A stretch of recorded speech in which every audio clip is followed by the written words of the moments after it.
So peace and love, family, peace and love. Welcome to another powerful discussion with your sister, Dr. Maat. Tonight I have with us our Baba, our esteemed elder, Dr. Leonard Jeffries Jr. Baba, thank you so much for coming on the platform. How are you tonight, Baba? Well, I'm fine, and I'm certainly glad to be connecting with you and the others who are raising our history up to its highest levels, and I'm glad to be a part of it. Yes, So, sir. peace and power.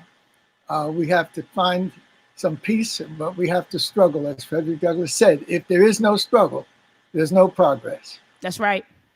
That's right, Baba. And so, Baba, you really don't need any introduction. I mean, a lot of the people who I'm connected with, we've been following you and studying your work for quite some time. But for those who don't know who you are, I would like to give, a brief bio or read a brief bio about you. And I want to begin with a quote, one of my favorite quotes by you. You said at one point, you said, whoever controls the images controls your self-esteem, self-respect, and self-development.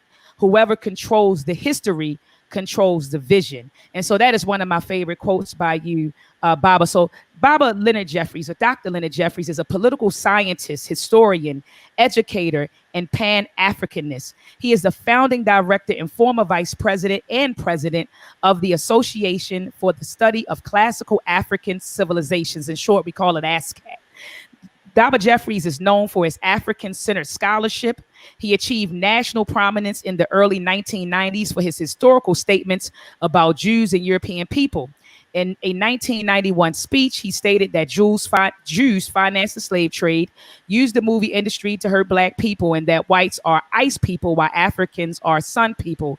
Dr. Jeffries, it says he was, at one point had a position. You were the chairman of a Black Studies department at Cunny, and leading into a lengthy, they said, legal battle before you were reinstated, and you remain a leading voice in the African-centered education. So, Baba, thank you again for coming on the platform. Now, I got that off of a website, Baba. Was all of that accurate? I got that on cantakeapage.com. Was that all accurate, Baba?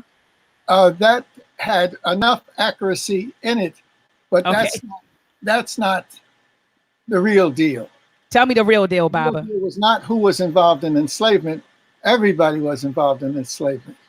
Jews, Gentiles, the Pope, Queen Elizabeth, the English, the French, the Dutch, the Swedes, the Brandenburg Germans, and Christopher Columbus, and all of them were involved in enslavement. But the important thing about the work that I've been able to do in developing one of the most comprehensive Black Studies program in the world, one of the leading programs in CUNY. CUNY is one of the biggest systems of education in the United States, and many of our campuses have Black Studies programs. But the first and initial one, fully expansive, was at City College, which I developed.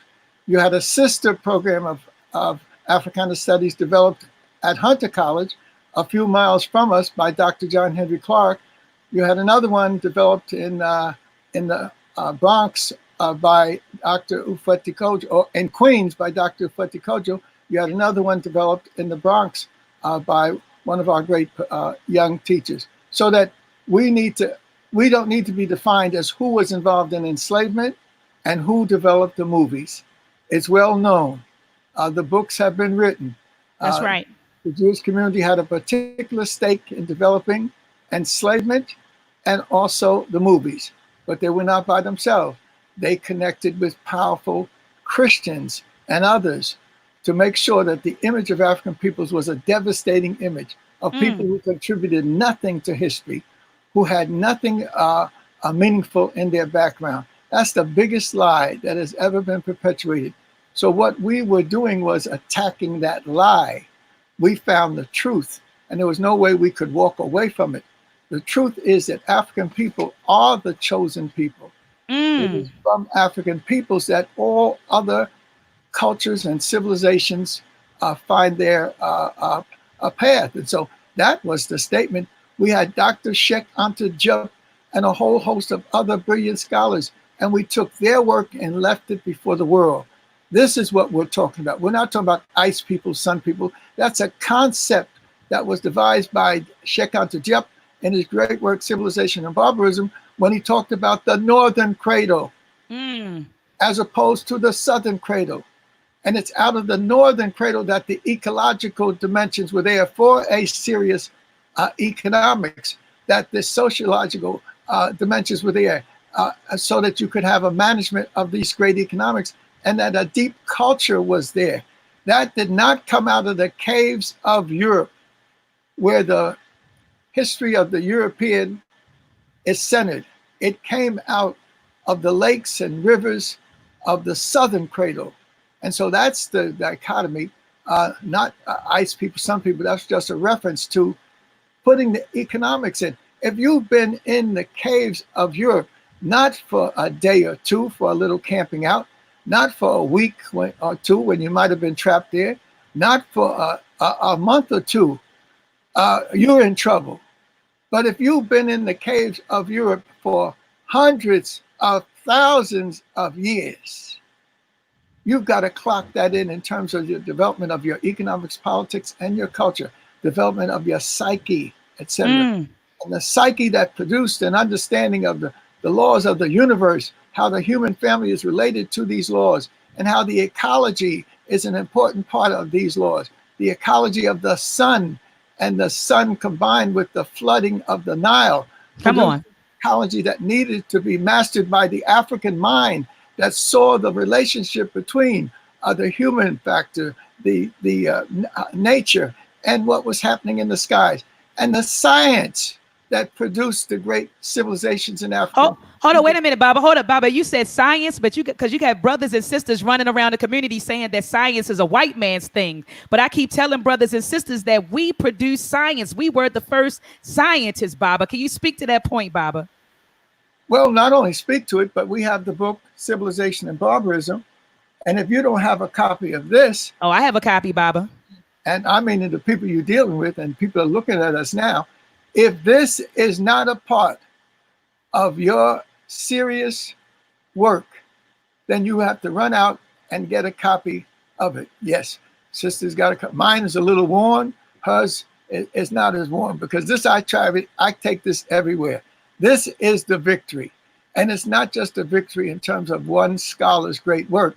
This represents the schools of knowledge that African scholars have put together for thousands of years. And so we need to claim it and name it. We're not worried about no ice people, sun people point of reference. That was put in there, just as the European, it was put in there to jab a stick around the Europeans behind, because he has said that Europeans are great and greater than anybody else because they come out of the ice environment, and it develops individuality, it develops perseverance, etc. And if you come from the sun, you are sitting under a palm tree, laying back. You can go grab your banana, and you can grab some coconuts, and so you ain't worried about nothing. So they created the dynamic of ice and sun to make us look lazy and bad and not active in terms of our development. Well, we have clearly, and this enormous picture phenomena that has been developed by Brother Ataki and the rest of the crew, it's an enormous victory for us because it throws the European history upside down, and it puts us in the right position that we are the founders of the origin of humankind going back millions and millions of years. There were no Europeans when Africans moved through the world and laid the foundations for human family. And when Africans were able to settle along the ecology of the river valleys, the lakes and the rivers, and they were able to study not only the movement on the land, but the movement in the sky, and relate the movement of the heavenly bodies to nature.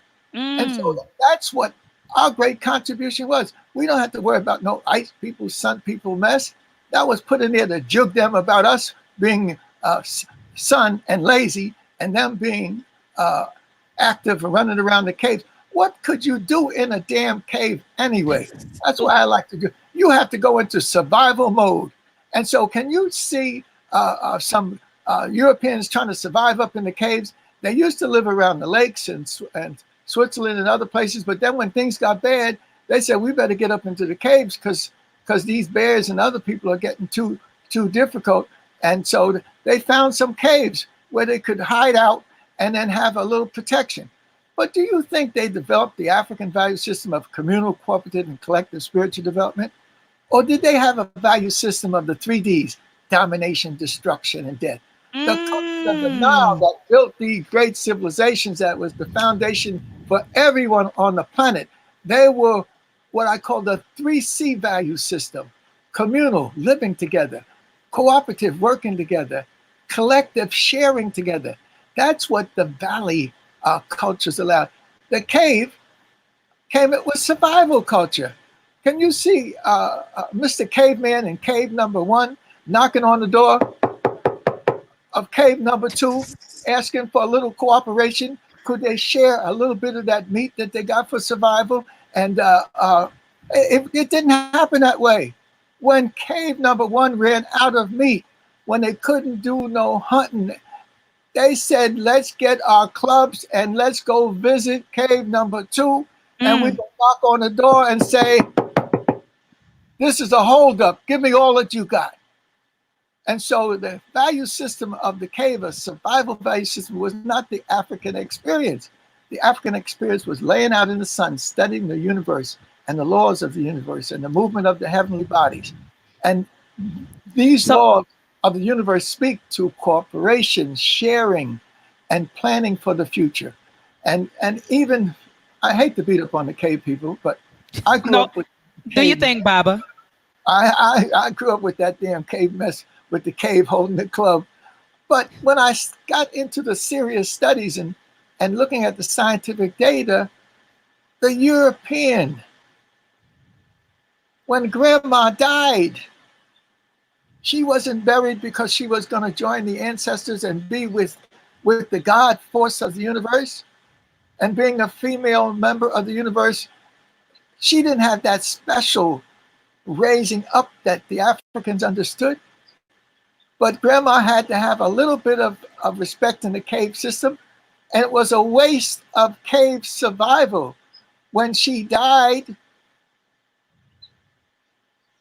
to leave her just like that. Mm. So with the cave ingenuity, they took grandma and buried her in the back of the cave, froze her over so she would be available to be thrown out for a meal one day. Mm. That's the cave experience. The experience of the African is that when you lose life, you join the greater life. And so there was a big ceremony about the death process and the renewal, because they believe in life after death and the renewal. So So you can stay into the European culture and suffer, or you can jump on the mothership and be saved. mm. But most of Mm. you are hung up on not even on you ain't on a ship. You got a log. You got a log of white supremacy. And you think that's Mm. going to take you somewhere? You better jump off because the mothership is making another round. That's why this film is so significant. The chance to move on board with your Africanness is at hand. The victory is at hand. There'll be another moving around again, but we don't know how long that may be. It may be 100 years or 500 years. But the movement of Africanizing yourself is reaching a pinnacle at this moment. In And the this, film, go go ahead. ahead. No, I was going to say, I just wanted to remind people who are coming in the film that Dr. Leonard Jeffries is speaking of is the Happy Film. Family, this Happy Film will be available. It's called the Happy Film: Economic Empowerment Through Economic Literacy. And this film will be available, family, in July. I believe that the release date is the second week in July. Go ahead, Baba. Continue, Baba. And we have to give respect to these young men. Now, I'm heading for my 84th birthday. Now, soon I'll be 84 and I'm ready for more. But I have, I have given my wife also. We are long distance runners making an enormous contribution to African people, but we're not alone.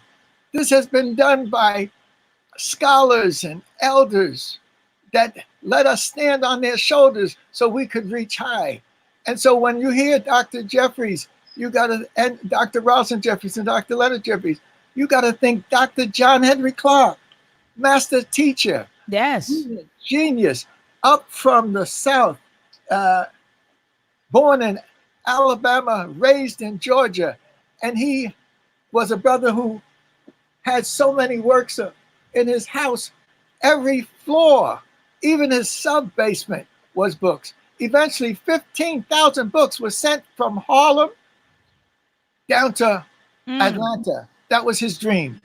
Because when he was growing up, it was impossible for him to go to a library. It was against the law. It was illegal for black folk to go to the library. But he was smart enough to fake a white man he was working for's name and go get some books.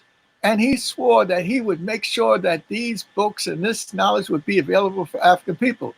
So this is our mentor, the father of us all, Dr. Clark. He wasn't worried about getting a degree from Columbia like I have, or 2 degrees from Columbia like I have, or a certificate from the University of Lausanne in Switzerland. He or honors graduate from Lafayette College. The degree was not going to define him. What was going to define him was this enormous knowledge. And he has made it his mission. His mission was to pass it on to us and let us know we have to pass it on to others. And we have to use whatever technologies are available to make sure it reaches deep down into our community. Because without knowledge, knowledge is power. Without Mm. knowledge, you are doomed. And if Mm. all you have is the knowledge that white folks allow you to have, then you are triply doomed because you cannot even understand where the death and destruction is coming from. In fact, you are worshiping it white style, European style. But Dr. J, you're too hard on white folks. No, in the African tradition, we love all things living. In the African tradition, you find a place for the crocodiles. In the African tradition, you find a place for the hawks. In the African tradition, you find a place for the elephants, for the beetles that crawl around. So we respect all life, human, animal, and life in the unseen world. But we have to be clear that if all you got is the European thing, you in trouble. Mm. So y'all better take my telephone number, 201-837-1355. That's the landline. And if you have trouble with the landline, give me a shout at 201-668-7973. I got to share this knowledge before I join the ancestors. So Mm. anybody that's seriously interested in coming on board the African Liberation Ship, the Victory Ship, you got Len Jeffries and Ralston Jeffries. You got the legacy of Dr. Clark and Dr. Ben, 2 brothers who showed us that there is a victory at hand. And they nurtured us, these brothers, but they were by themselves. You had Dr. Chancellor Williams, an elder. Dr. John Clark had his elder, John Jackson. And then when I developed the Black Studies Department at City College, I brought on one of our great elders, Professor Scobie from the Caribbean, one of the littlest islands in the Caribbean, Dominica, not the Republic, the Dominican Republic, but a little island, Dominica. But Scobie came out of that little island and developed a consciousness that was extraordinary. Tall, good looking, light skinned. So, a lot of folks looked up to him. But his partner, who was helping to make a way for him, was shorter than him, but he had a certain smile about him, a certain glow about him. And he was fully melanized. And he, more than anybody else, baptized himself and others into Africanness. And so the Scobie Jeffries brotherhood laid the foundations to link up with other brotherhoods and sisterhoods and other institutions. And so we didn't allow our people to get confused and saying, I'm from Jamaica. That's a little island in the sun. And Africans, when they got to Jamaica, did what Africans do. They worked hard, they tried to survive, and they laid a foundation for us to continue on this great march. But don't get immersed and loving Jamaica and then looking across the Caribbean and seeing an island called Trinidad and you got your nose turned down because somebody else is there, or seeing another island that's French speaking. You're talking about Martinique and Guadalupe, and you looking up in the sky and holding your nose up that you are better than the people from one island. We're all Africans. Come on, Baba. That's right. Put that don't confuse your nationality where you happen to be born and your so-called citizenship with your reality. You're African. I don't care how light and how bright. I don't care how melanized you are. You're African. And that's the human family is African. But Dr. Jeffries, you have to be more specific. Well, I'll be more specific. Africans have been digging, people have been digging up Africans for the last hundreds of years. The Europeans used to dig up Africans because they wanted to eat the African bones crushed into a powder, so that they could get more powerful. Do you understand what I'm talking about? These didn't know cave Europeans. The best of the Europeans in the development of Europe wanted to have African bones so they could eat them and take the power for them. They didn't send these expeditions down into the Nile Valley because they were interested in the history. They wanted you to bring back bones so we could get an essence of Africanness somehow or other in our reality. But you are born into it. You don't have to worry about no stupidity like that. And when they're digging and digging for bones, finally, out of Ethiopia stretched forth her hands unto God, and Ethiopia stretched forth, and they were able to find bones that they named Lucy. You're talking about the people who did a lot of digging, the Leakey's family, Richard Leakey. Yes, Richard Leakey and his wife. Right, So right in the Omo Valley, Baba. Right, they took a whole career of digging, and we had to give them credit. They were serious, and they discovered. Well, Lucy was discovered, and the Africans called the bones of Lucy Dankanesh.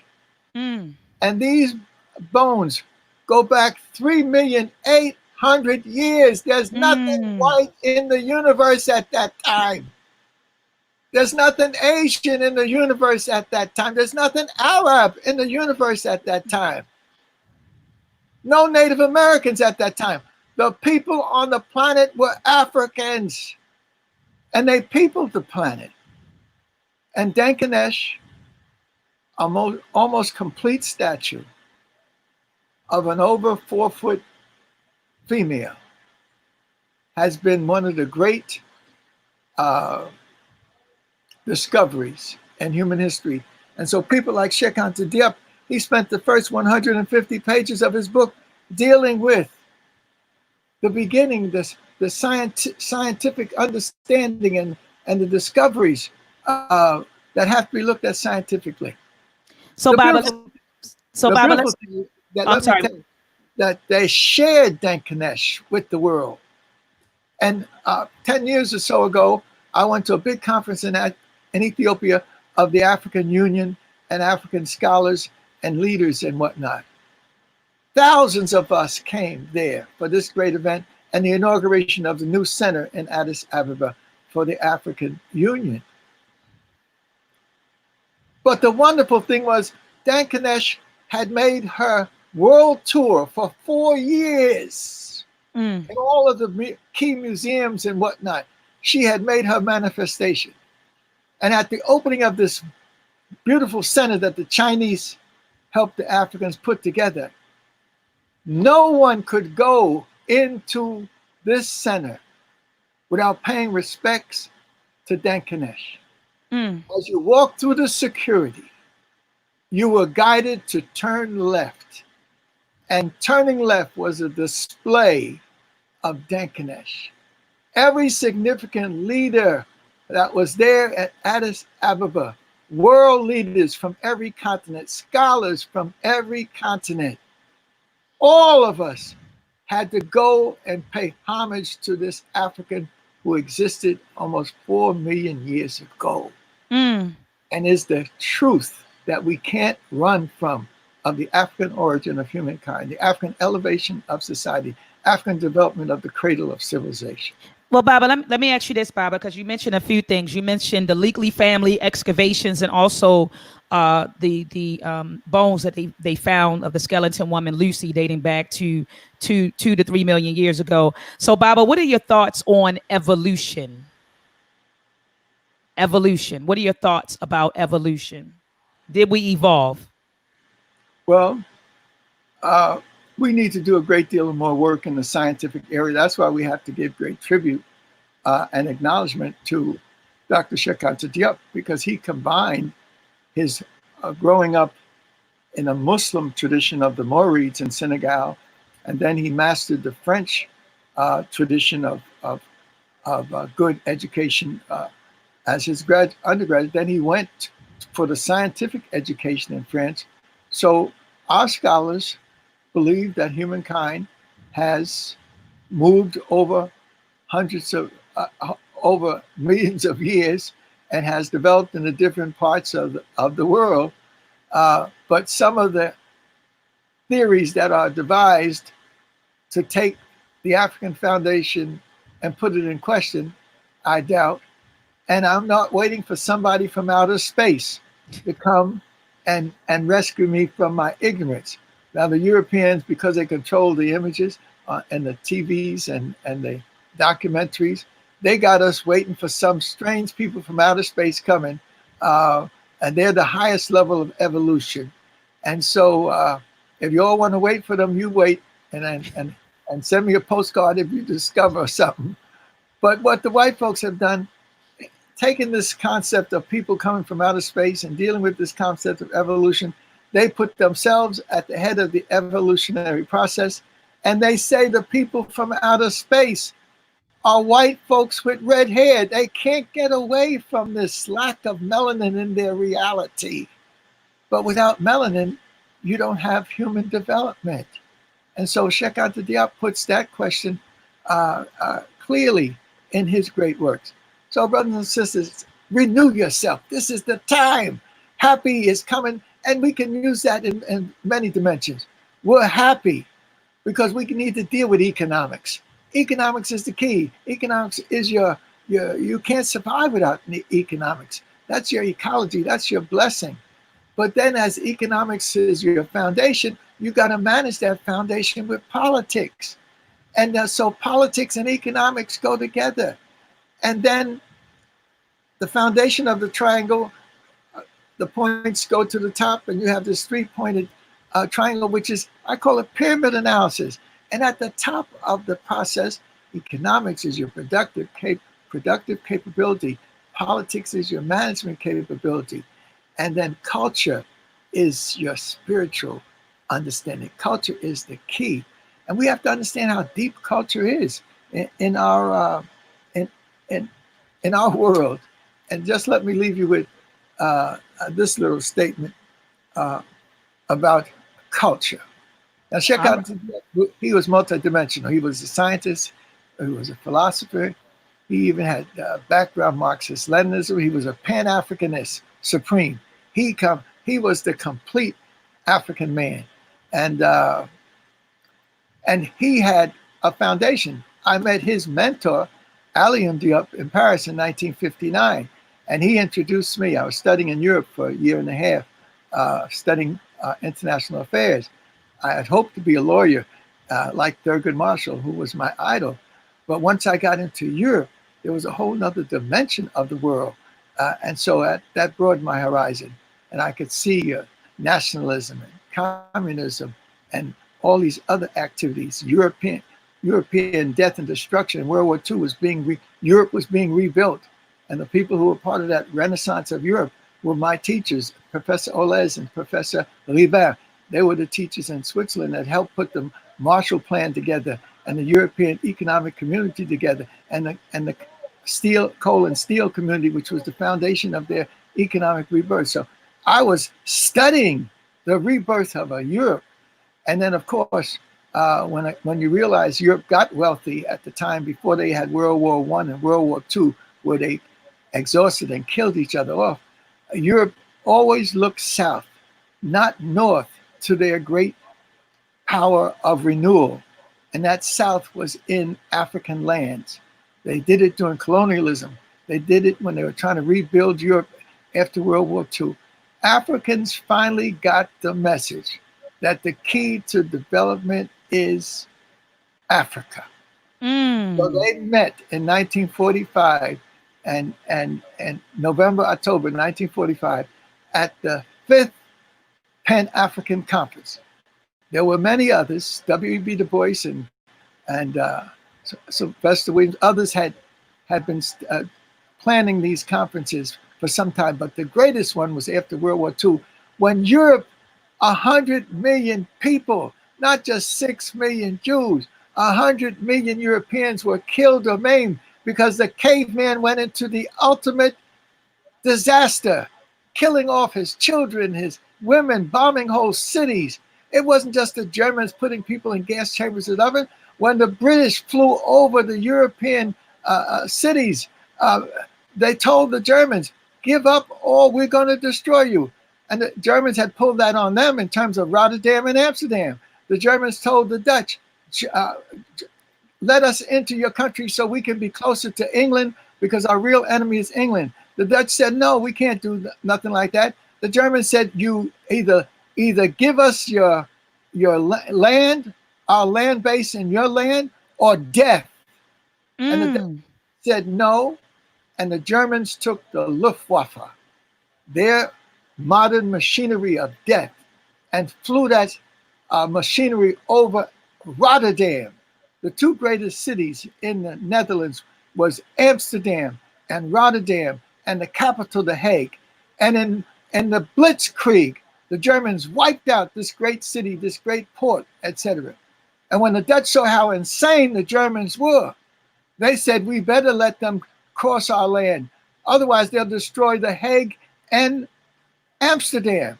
And so they let the Germans through so they could get to the North Sea, so they could be positioned to try to take the British down. And they started sending their bombs over London. You have to study this. This cracker. I'm saying that affectionately because I used to love crackers. No, I did. But because we lived near Berry Biscuits, that was one of the big factories in Newark, and so I love crackers. But I'm referring to the real cracker now. And the cracker was crumbling. You have to study European death and destruction among his own. They don't even fight for a war that's 5 years old. When I went to Europe and I was studying, you study the European war in terms of hundreds of years. The first 100 years war, the second 100 years war, the 30 years war. You need to study the European, but not emulate him. Learn from him that the human, no matter how high he can get, he gets into an insanity of killing human life to control it. And so since the Germans had effectively destroyed European cities and were trying to go after London, they had the London raids, and a lot of the English moved out to the country to avoid being destroyed. So when the Germans refused to give up, when Berlin, their great city, was being bombed to death, they refused to give up. And so Americans said, we can't, we got to take care of business. Please give up. We don't want to mess with all your country because we may need it after the war. The Germans said, no, we ain't giving up. So the Americans sent hundreds of planes to their master city, Dresden, which was like a medieval paradise, beautiful buildings and whatnot. The Americans flew hundreds of planes and bombed every bit of Dresden and sent it back into the Stone Age. Fortunately, some of the bombs, the weather was bad, so some of the bombs did not hit some of Dresden. So they were able to, after the war, use that part that didn't get destroyed and rebuild Dresden. You have to see this European sucker killing his own. Hundreds of years of war. And so we can't go that way. I need to study the cracker. I study these European. Now, when I say cracker, it's an affectionate term because I could call them a whole lot of other things. So when I say cracker, it's not, because I grew up with them and they were my friends. I was the president of the grammar school. All these white boys and white girls and me and a few black people. I was the president of the homeroom and the head of the this and the that in high school. And it was all them and a few of us. And then when I went on to college with my leadership qualities, I got to Lafayette College. There was two blacks there, and I doubled the black population with me and this brother from Atlanta, Vic Partridge, who turned out to be one of the most brilliant engineers in America and set up the engineering school in Morgan State in Baltimore. Whoa, But whoa, whoa, whoa, whoa, whoa, whoa! I teach at Morgan State. Are you talking about the which one, dean? no, there's only one. Yeah, There's, dean. Which there's because you right only now because we have Dean. You talking about Dean Deloach? Dean Gene Dean Deloach. Deloach. Deloach. We were Yeah, together at Lafayette College. He came up from Tougaloo or Tuscaloosa. He came up from one of the southern schools, and they had a 2-year program at the black school, and then you finished up with 2 years at Lafayette. And Lafayette had very strong. Half of the school was engineering, just Baba like is Lehigh was all. And Gene Deloach, Eugene. Uh huh. Eugene Deloach, Hmm. one of the nicest brothers in the Beautiful world. brother. He Beautiful brother. got his foundation at Howard, and he helped to set up the electrical engineering at Engineer. Howard. And then he was able to move to Baltimore and develop the school of Yes, he did. Yes, he did. I was. so many of these young black engineers that the white business companies were waiting to get a chance to get one of these Morgan State men trained by Gene Deloach. But, so that's the magnificent thing. And he comes from New York State, one of the little cities along the Hudson River. He came from that to be a giant, a giant. Yes. So when Yes. people say that, Dr. J, we want to tell your story, I said, you can't tell it. It's too fantastic. In Mm. Europe, it has to do, in Africa, it has to do with Sheikh Anta Diop. In the South, in Atlanta, my family is the Bronners and Maddox and whatnot. And if you go into these educational institutions, there's some of the people that I worked with. You can't go into Howard University, but my mother's uncle was for 38 years the head of the religious school of religion at Howard. And then people like Richard Hope was my roommate in New York, and he had gone on the Crossroads program in 1960, the year that my wife went, the year that I was in Europe with Sheikh Anta Diop and others. And Dick Hope and I became roommates, and we became buddies. And when we both got married in the same period of time, about 7 or 8 of us all married within a few months of each other. One of these great brothers, he developed the Anacostia Museum, and his the new museum that we have down in Washington now. Yes. It's the inspiration for it is the Anacostia Museum, and this is my buddy John Kennard, who was also my roommate at one point. John and I were roommates for a couple years, and another point, Dick. And John got married November the 19th or whatever, November the 14th in 1964. And he was in my wedding with Rosalind and I. And then we were in his wedding because we got married 2 weeks before in November the 29th. And then we went, and my best buddy from Newark, New Jersey, Ken Travick, and he had the African experience as well. And Ken was December the 19th, was his anniversary. And then Richard Hope, whose grandfather was John Hope, the president of Morehouse and Atlanta U. Dick, I took the message of his getting married to his relative who was in the Congo. When I went to the Congo, I took his cousin's, the message to his cousin. His cousin was a fantastic builder, and he helped to take a theater in Anacostia and transform it into a museum. And then my buddy John Kennard put an African family museum in Anacostia. That was the inspiration for the current museum that we have in Washington, D.C.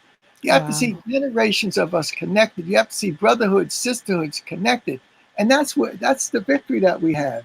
And then this is his daughter, Joy, the middle daughter. And she got her PhD from Howard. And she did it on her father. And so that's the title of the book. The Man, her PhD was entitled Far Exceeding Expectations. When she Mm, revised it to publish it, she wrote The Man, the Movement, and the Museum. Damn!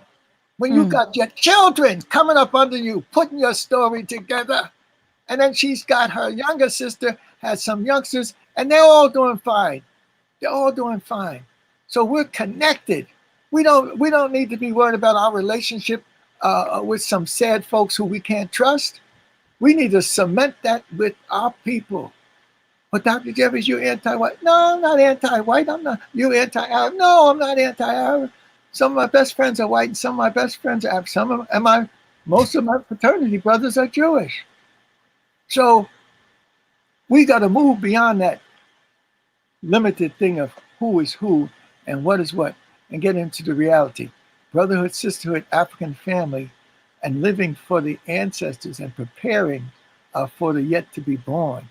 Dr. Clark, taken, grown up in Mississippi, Alabama, Georgia, Union Springs. And he used to say to us, he had three deities in his life. And these weren't, not, this wasn't Muhammad or Moses or even the Pharaoh Akhenaten or mm, Khufu or Khafra. His three deities who saw God in him and nurtured it was his grandmother, his mother, and his fifth grade school teacher, Eveline Taylor. They mm, saw the genius in him as a child, and they didn't waste it. They worked it and they brought it out. And when he got grown, he partnered with people like Dr. Ben and John Jackson.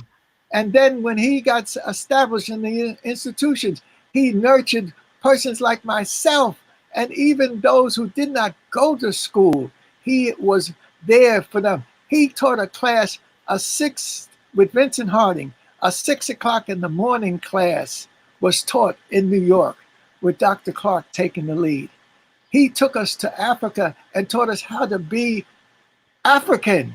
Take the Negroes, leave the Negroes when you leave your house. When you get to Africa, you need to put on the African clothes spiritually, the African clothes culturally, the African clothes psychologically, the African clothes in terms of planning your future. It is this type of experience that has made us into an African steel that cannot be maneuvered. It can be used as building blocks. And then let me just leave you with this in statement because check out the oh, people said, oh, he had a white wife. He did. She's still alive. She's still carrying on his legacy. She bore him 5 young men, 4 or 5. One of them, Shekambaki, scientist, etc., nuclear scientist. Another, the youngest one, medical doctor. She's working with the elder Abaki to take the Diep legacy of our story and put it in the great museum in Dakar, the museum that's at the base of the Renaissance monument there. And I certainly want to take the Renaissance monument and show you that that points to where we need to go, the Renaissance monument. And Diep's wife was a professor herself. And so she made a contribution. She did not drain from him. So we have to appreciate what she's done in helping to raise those young men and making sure that Diep's work was put in this new monument, the Renaissance monument. But Diep's foundation was on a family called Madame Diep and her great husband, Alion Diep. And in spite of Diep's great work, and let me show you, this is the monument. That's the Jeffries publicity for our foundation. The monument is behind me. On the back of that is my wife and I at the monument. We have been there several times. We were there at the inauguration of the monument. It's a wow. fantastic symbol of, it's like the Hapi film. It is something special. But check out the brotherhood, the sisterhood, the familyhood, the African link to their ancestors. Check out the forward of this work is significant. And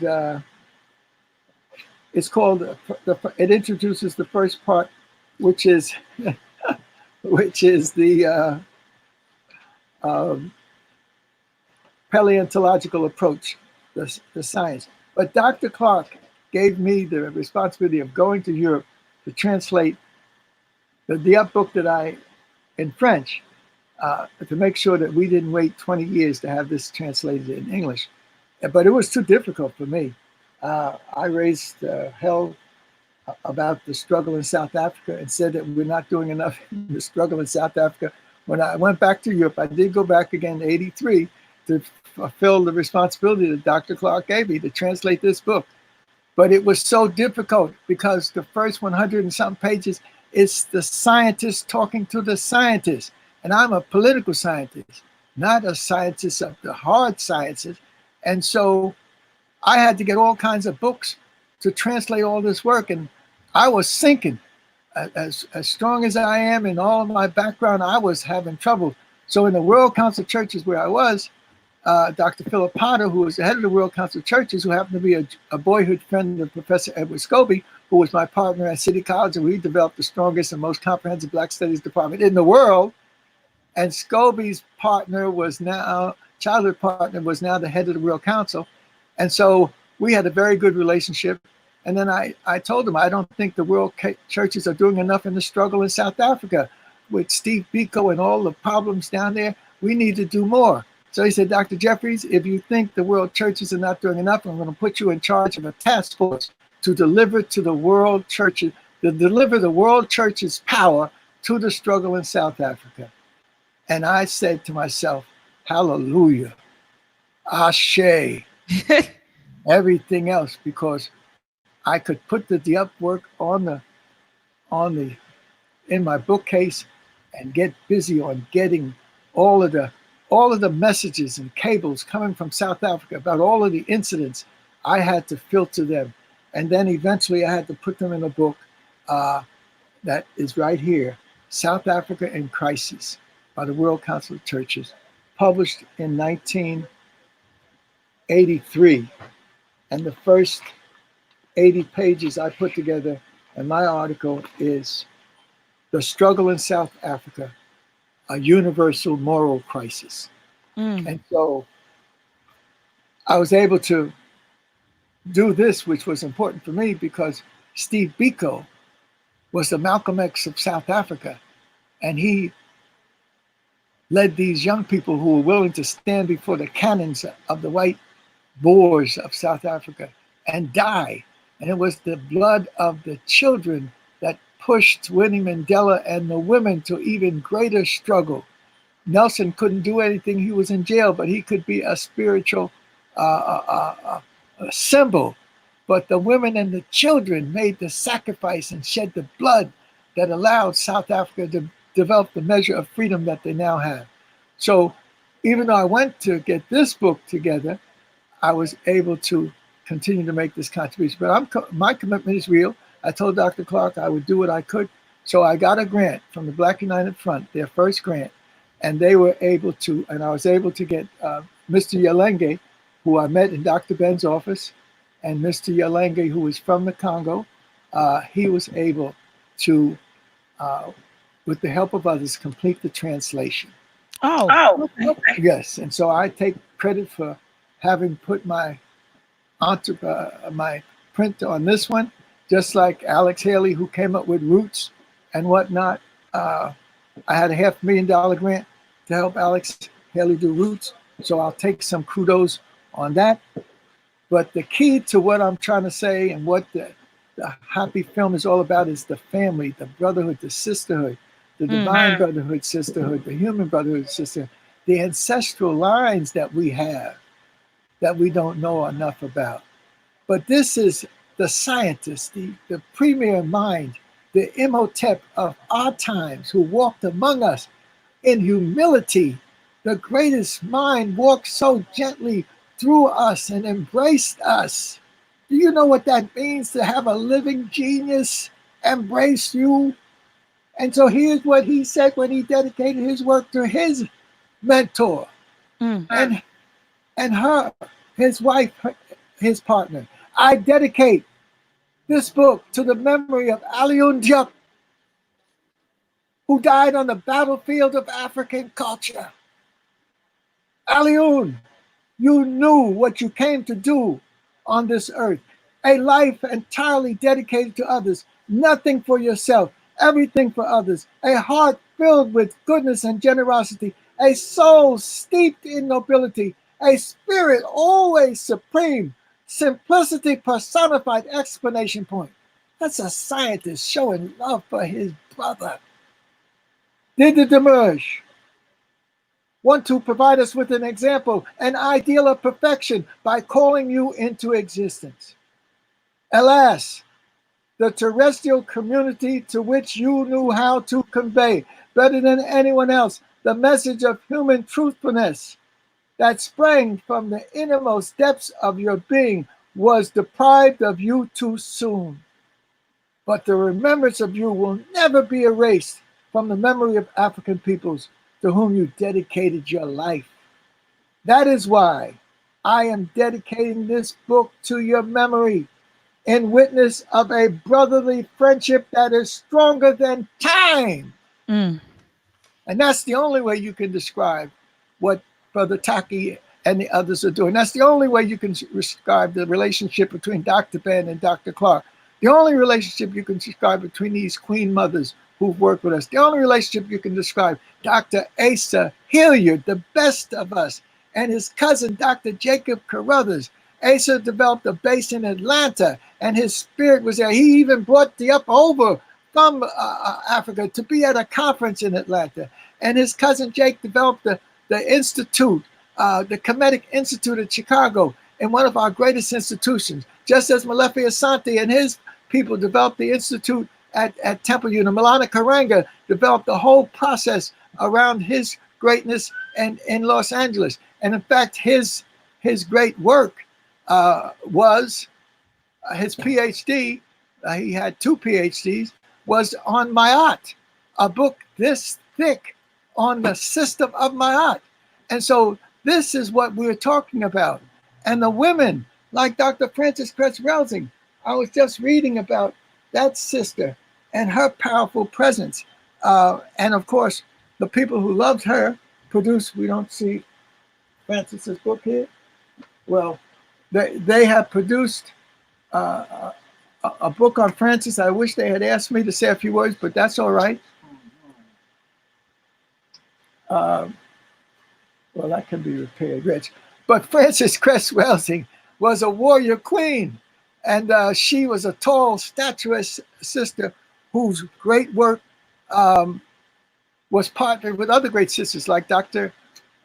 Pat Newton and a whole host of others. She impacted on it. So you have to see the generations that have gone before you are the foundations upon which you can build.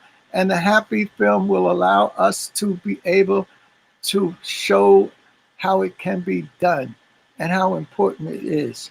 So, Baba, look, in the Happy film, you talked about why knowing your history is important. A lot of people feel like history is a thing of the past and it's not worth studying. So can you break that down before you go, Baba? Why is knowing your history important, especially in the context of economics? Why is knowing your history important? Whoever controls the history controls your mind. Our thing is the struggle for the African mind and to Africanize it. If you have history as is taught at Harvard, London, Berlin, Switzerland, you have his story, the story of rich white men with property and power. History is the unfolding of the human family on planet Earth. That's an African story par excellence. His story is the story of rich white men going through the world, destroying, raping, and pillaging. And we include among those rich white men the Christopher Columbuses of the world. Among those rich white men, the George Washington, the Thomas Jefferson, the Madison and Monroes of the world. That's the first 4 presidents of these United States. So we have to have an understanding. We do need to get into history. That's the unfolding of the human family, and that will allow us to deal with what was given to us in terms of understanding economics, politics, how to put them together, and how culture is the cement that holds it all together. Because you're talking about culture in its deep sense, the mind, the spirituality, not culture and blowing a saxophone horn like I did for 10 years, thinking I was going to be John Coltrane, or my brother Jeff playing the drums, and his job was to help protect me, which he has done, but to produce two brilliant young men, Congressman Hakeem Jeffries and his younger brother Hassan. Hakeem trying to work whatever magic he can in the governmental structure, and Hassan, his younger brother, is a leading professor at in Ohio at Ohio State. But he's also one of the leaders in the new movement, the 1619 Project, and re-looking at what slavery and the history around slavery meant. And so it means looking at this last 500 years with a new view.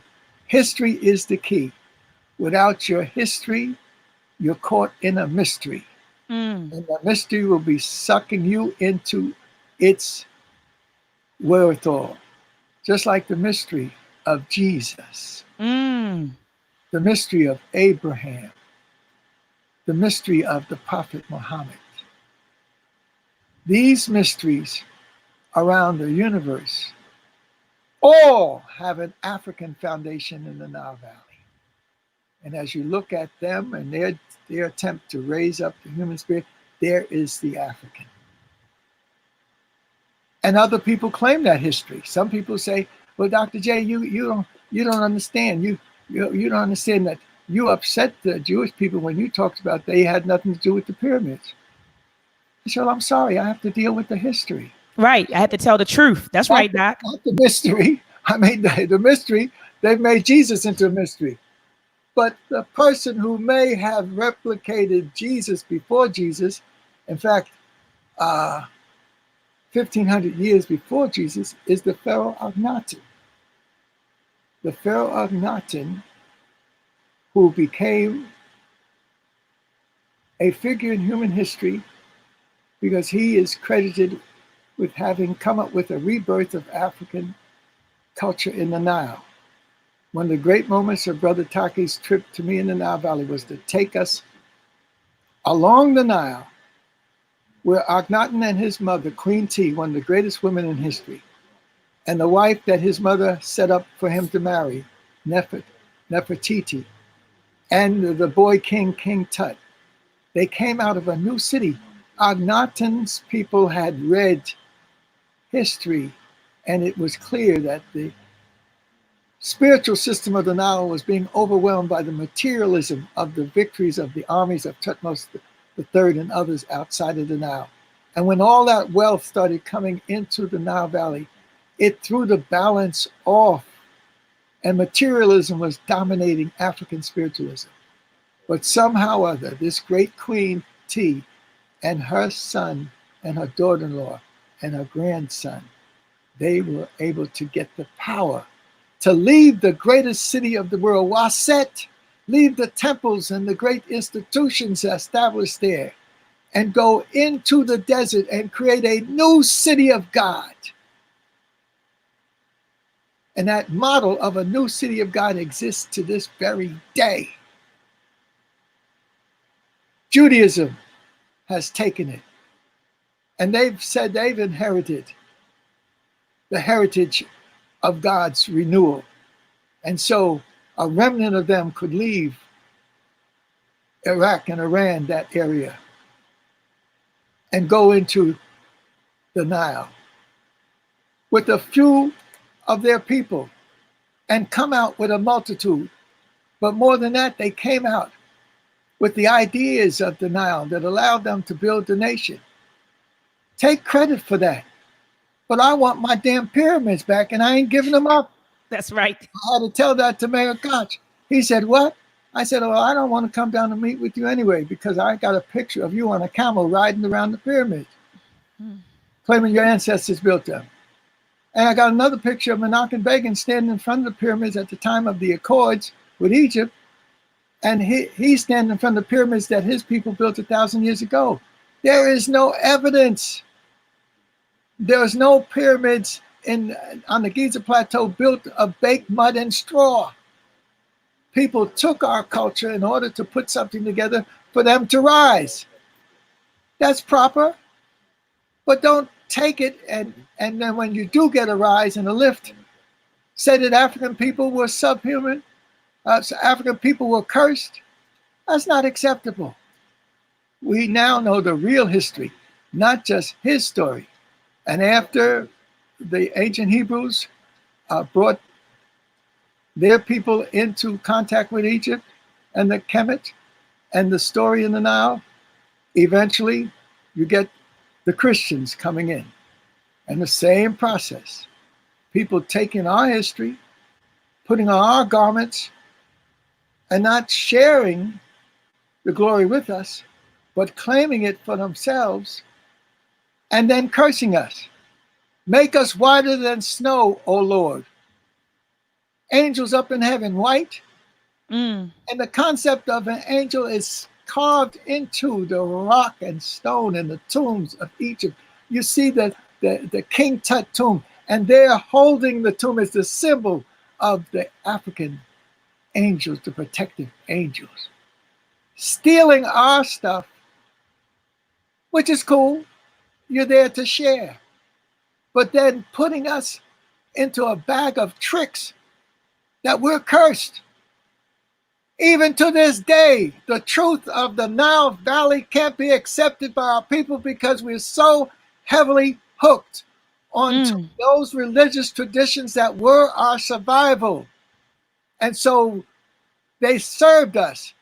But find the truth and move from survival into developmental culture. You're not going anywhere unless you move in that direction. And that's why all these people are moving through the streets in all the cities all around the world saying, Black lives are what? They say Black Lives Matter. Is that what you're talking about, Baba? Yes. But they don't matter if you can't Africanize them with the knowledge that came out of the Nile Valley. So it was great for Brother Taki and I to go to see the city of God that had been built on this new spirituality. But when the old order came in place, they deconstructed it, took all the palaces and whatnot, and they became part of the later building in the era of the African leaders that followed. But this whole concept of renewal has been built into the modern world. The Rosicrucian movement, based in San Jose, California, where I had set up a Black Studies program. There is again the symbol of renewal and rebirth. And so we have to plug into the history, because if you don't, you won't be able to even think about grasping some of the mystery. And without the history and the mystery working for you, you will be in trouble. This book, again, is from the European perspective, The First Heretic and the Life and Times of Akhenaten the King. So family, go to Hapi. Let me see. Is it happyfilm.com for more details? Baba, thank you so much for coming on the platform. Thank you for giving us your time. I know that time is the most precious thing we have in the world. And so I appreciate you, your time. I appreciate your knowledge, your wisdom, your time, and Doc, and your efforts to re-Africanize our people. So thank you so much, Baba. Do you have any closing words, Baba? Well, Frederick Douglass said it best. Those are my closing words. If there is no struggle, there is no progress. Those who profess the favorite freedom yet deprecate agitation are men and women who want the crops without plowing up the ground. They want the rain without the thunder and lightning. They want the ocean without the awful roar of its many waters. The struggle may be a moral one, it may be a physical one, but it must be a struggle. Why? Because power concedes nothing without a demand. It never did, it never will. Find out what any people will quietly submit to, and you found out the exact measure of injustice and wrong which will be imposed upon them, and these will continue until they are resisted with either words or blows or both. And our responsibility, our sacred mission, is to contribute the words and the blows of our liberation. We ain't waiting for nobody to liberate us. We will be liberating ourselves as we have done throughout history. And just one more time, because I see it's slightly off. The Cash App is $ capital LEN, capital L lowercase en, capital JEFFRIES, and the number 1. Let me see. All right. All right. Well, this was a powerful build. Peace and power, family. Look, tomorrow I have Brother Africa coming on. Brother Mike Africa. He's a second generation from the Move organization. So we will be live tomorrow at 8 p.m. Be sure to subscribe to my channel. Click the notification bell. So as soon as I go live, you are notified. Anytime I post a video, you will be notified. Peace and power, family. Peace and power.